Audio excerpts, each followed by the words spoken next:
The lights flickered once, twice, then plunged the entire neighborhood into darkness. A collective gasp echoed through the stillness, followed by the frantic rustling of bodies shifting in uncertainty. Alex stood by the large bay window, his heart racing, scanning the darkened street for any sign of trouble.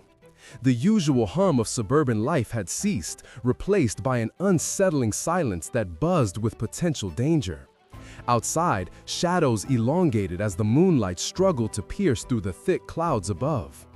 Alex's mind raced, filled with thoughts of the last news broadcast he had seen earlier in the evening. Reports of cyber attacks had risen in frequency, targeting major cities, uprooting power grids like weeds. The fear in the anchor's voice now echoed in Alex's ears. He tightened his grip on the edge of the window, nails digging into the wood as an unfamiliar noise broke the stillness. A distant alarm, followed by the sound of glass shattering somewhere down the street. Panic surged through him. He wasn't just witnessing a blackout. A storm was brewing on the horizon, and it smelled of chaos. Suddenly, a shrill voice pierced the darkness. "Stay inside! Lock your doors!" It was Mrs. Thompson from next door, peering through her small porch window, her silhouette a frantic blur against the dim light of her flashlight. In that moment, Alex understood one thing very clearly. The world outside had transformed. Before he could think twice, he turned to his small living room crowded with reminders of simpler times. A faded couch, a stock of books, his trusty emergency backpack sitting by the door. The chaotic atmosphere outside urged him to act. He needed a plan, and he needed it now. The first mistake people make in a sudden blackout is underestimating the danger that lurks in the shadows. Panic can turn neighbors against each other. Trust dissolves when survival is at stake. Alex knew he had to be smart and prepared. He moved toward the kitchen, flipping through the cupboard until he found his flashlight. The beam sliced through the blackness, illuminating his determined face. Alongside that, he grabbed a few essentials: bottled water, a first aid kit, and canned food. Survival was about making quick, calculated choices. The second critical action was to secure his home. Alex went from window to window, ensuring each was locked tight, curtains drawn. He remembered news reports about looting in other cities. The whispers of violence crept into his mind like unwelcome guests. Always keep your home safe, he reminded himself. Don't give intruders an easy entry point. As he moved back into the living room, doubts crept in, but he shook them off. Instead of dwelling on fear, he turned his attention to what was within his control. A safe room. Every household should have one designated area free from outside access for emergencies. His was the basement, accessible through a sturdy door. He fished out his phone and texted his friends, trying to stay connected. Each read response that came back without an answer only heightened the unease. Were they safe? Were they even aware of the blackout unfolding? The frenzied thoughts were like a tempest, and he had to rein them in.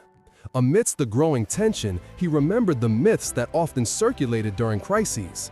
People believe that staying put in a blackout is always safe. It's not. With crime rates rising and panic amplifying, waiting passively can lead to dire consequences. Alex had witnessed it before, stories of people frozen in fear while danger crept closer. He could not afford to make that mistake.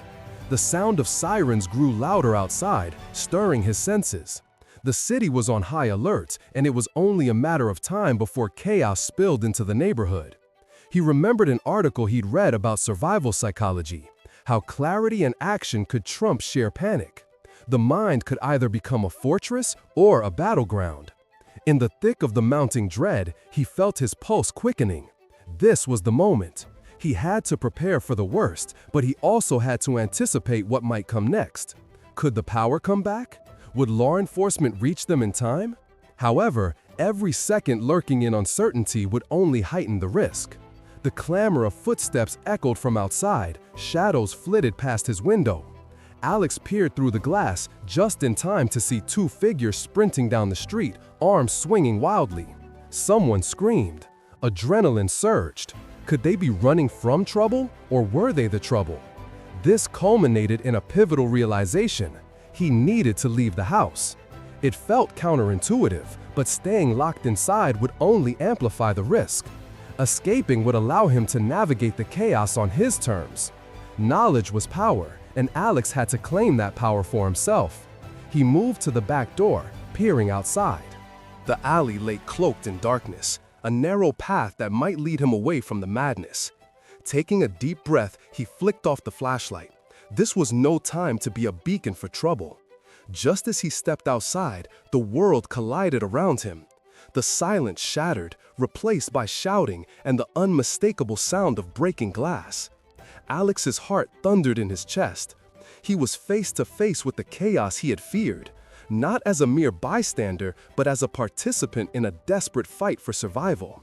He glanced back at the dim outline of his home, feeling the weight of every decision he had made.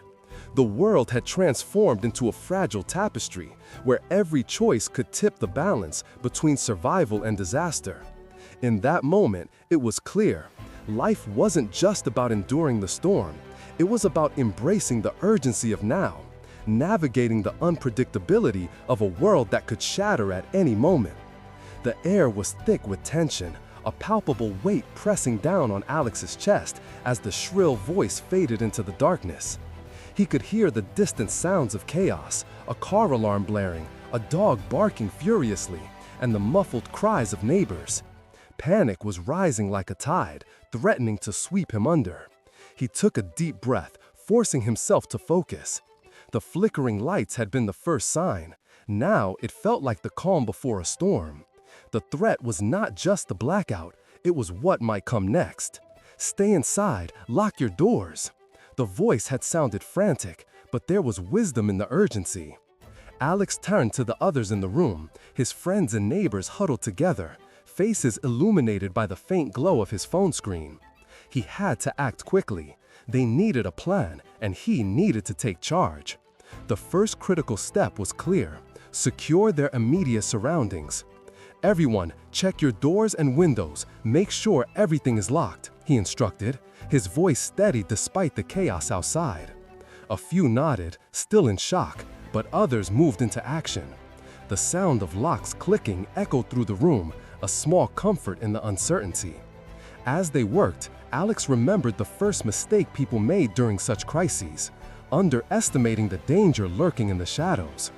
They couldn't afford to be complacent. He grabbed his emergency backpack, feeling the reassuring weight of the supplies inside.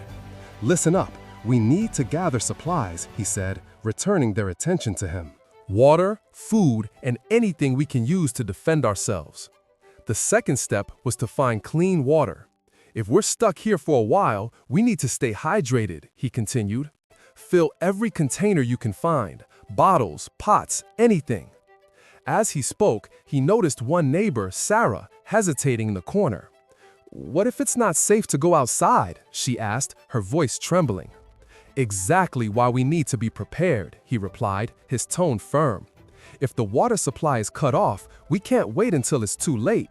We have to take action now." The urgency in his voice seemed to rally them, and soon everyone was scrambling for containers, filling them with water from the sink. But even as they worked, the tension was mounting.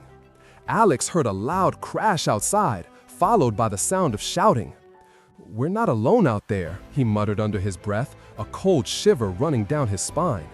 He glanced at the window, where shadows danced in the dim light. "We need to reinforce our shelter, move furniture in front of the doors." As they pushed the heavy couch against the front door, a sense of camaraderie began to form. He could see the fear in their eyes, but also a flicker of determination. They were in this together. "Stay alert," he reminded them. "We can't let fear control us. If anything happens, we stick together." With adrenaline pumping through him, Alex shared another critical action. "Let's set up a signal system. If someone needs help, we'll use flashlights to communicate. 3 quick flashes means danger, and 2 means all clear." The group nodded, understanding the importance of staying connected.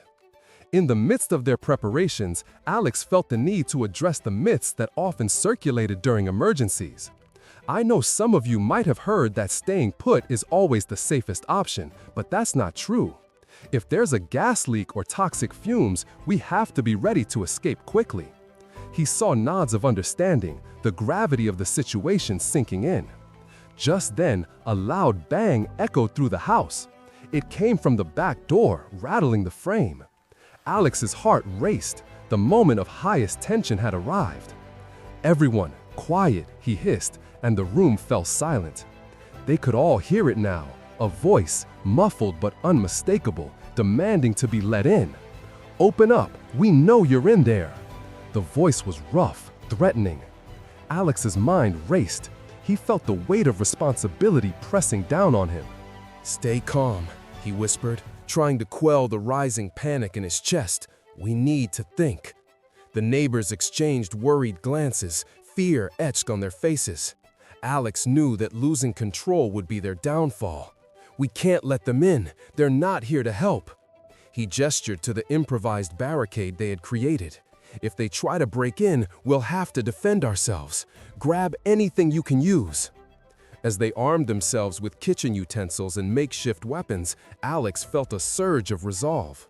This was not just about survival, it was about standing together against the unknown.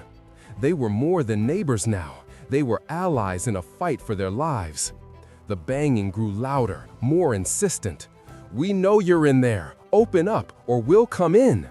The threat hung heavy in the air. Alex felt the adrenaline coursing through him, sharpening his focus.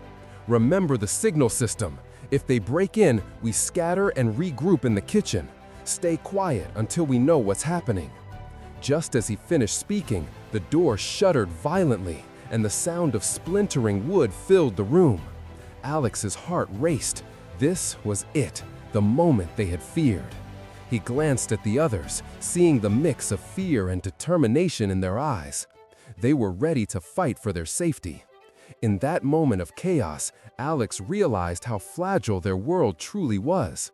One moment, they had been living their lives, and the next, everything hung in the balance.